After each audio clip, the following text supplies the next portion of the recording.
Well, I remember a lot about being a child at this time of year. I remember the cousins all gathering at my grandparents' house to go see the Rockettes. I remember that hope that snow would fall in the city park. I grew up in the Northeast. I'm sure those of you who grew up here hoped it wouldn't snow because it always brings ice and trouble. But I also remember going to the movies one December, probably with my younger sisters and parents, to see the animation of Disney's Pinocchio. It was originally released in 1940, but again and again it was shown, and I must have seen it in December of 1978, a couple years before I would have been too old for such a thing. The story that with its main character's high, scratchy voice, those adventures of Pinocchio getting stuck in the whale, obvious references to Jonah, the misadventures of Pleasure Island with the bad boys, reference to the sirens of the Odyssey, or any story you were ever told about how temptation can pull you into a bad situation. What I didn't remember was, and I looked this up, the coachman in that scene when they let the children off at Pleasure Island with Pinocchio drops them off and locks the gate and says, "Give a boy enough rope and he'll make a jackass of himself before long." All those images and probably the subconscious lessons that are baked into that film are in my memory. They might be in yours. The question, what it means to be a real boy, was probably something I was struggling with at 11, right about the time when I noticed I had a crush on somebody at elementary school, and we didn't have sixth grade our whole lives to help me with that back then. What I remember was the moment Pinocchio was touched with that magic wand by the blue fairy, and the song was sung, that song by Lee Hairline and Ned Washington.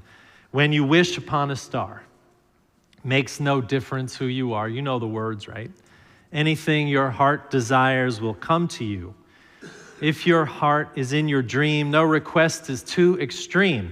When you wish upon a star, as dreamers do, like a bolt out of the blue, fate steps in and sees you through. When you wish upon a star, your dreams come true. I'm no TJ, so I'm not going to sing that to you. I probably wished on a lot of stars that winter.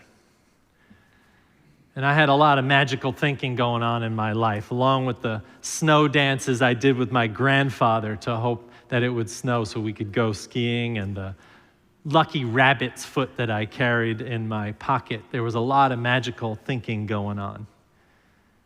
I don't think I was wishing to be a real boy that year. I think in Christmas I was probably wishing for a new bicycle. And I was also probably raising money for some cause, because that's what I did when I was a kid. Just so you know, all my wishes weren't about myself. Anything your heart's desires, the song says, will come to you if your heart is in your dream. No request is too extreme. Why they thought this was a good message for children, I do not know. But probably in 1940 and 1978 and all the years that famous film was released, it touched a nerve for children. Children who felt the impact of the big world and their smallness and what they could affect. The lessons for them were that the world teetered on things like war or struggle. And what they could do was wish. In 1940, more than one child was wishing their fathers would return from the war. In 1978, we may have been wishing that Jim Jones had never existed, or that peace between Anwar Sadat and Menachem Begin would hold, the one we saw forged on our TV, or that mystery disease that was starting to make some family friends ill and hairdressers sick and go away, that it would end. And our wishes would only be wishes on stars unfounded.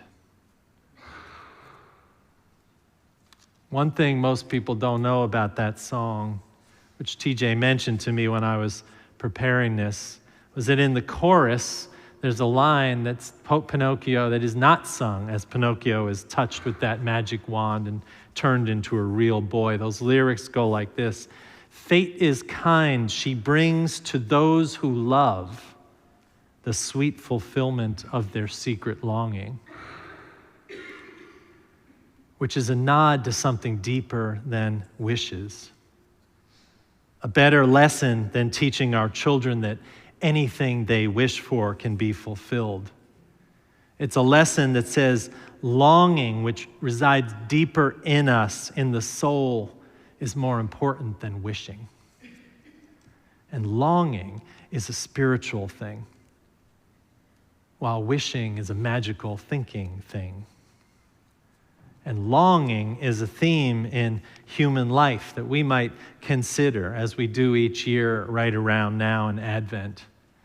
Because longing and waiting are baked into this time of year while we wait and long for the world to be made right by the birth of Jesus, which we know only means that as we make this clubhouse turn toward Christmas, nothing is going to save us but resetting our lives. And part of that knowing is that we know what we truly long for rather than what we wish for. Longing means that we understand that in every cell of our bodies, our souls ache for someone or something that we have not yet known. Ache in a way that leaves us dissatisfied and restless. And one great part of this story that we are in right now is that restlessness is celebrated, not condemned.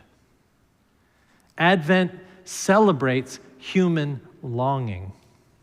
It asks us not to deny our longings, but to enter them, to deepen them, to widen them until we undergo a metamorphosis. The problem is that we often replace these deep longings with wish lists. The real longings are what is deep within us, what's calling us to be better people, better in the world. Longing, you see, shapes the soul and creates a space where God can be born. St. Augustine said it this way: "You have made us for yourself, Lord, and our hearts are restless until they rest in you." But Unitarian Universalists might say, "We are made for longing, restless hearts until we know a great peace or rest in something larger than ourselves." That is what's trying to be born here in this Christmas story.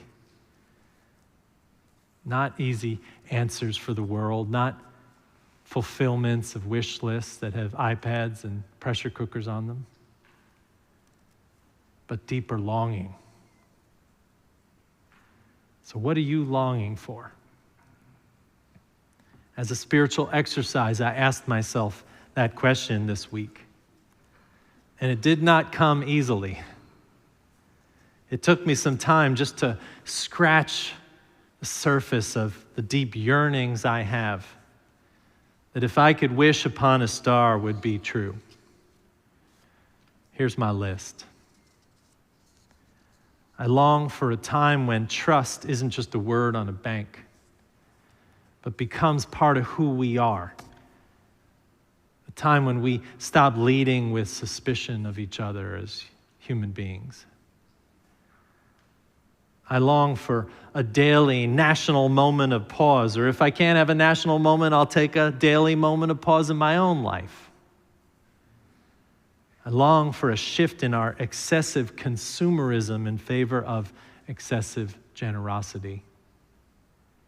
And I long for an economic system that isn't extractive and exploitive, but regenerative and fair. And I long for real equity for all. A time when women and pregnant people don't have to fight the government to decide what happens to them. and when people of all shades and pigments and races and ethnicities are met with love and honor.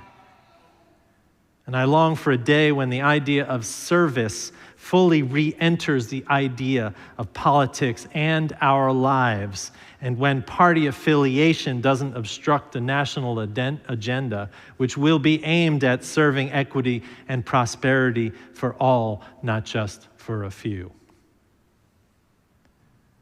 And I long for a time when the seas and the rivers and the ponds and the lakes are seen as our siblings, and when more people ride bicycles to work than cars.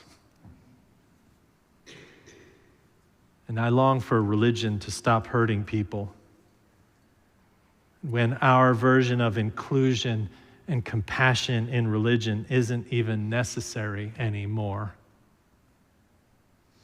When being faithful is more about how we treat each other with love than propping up a belief system or dogmas.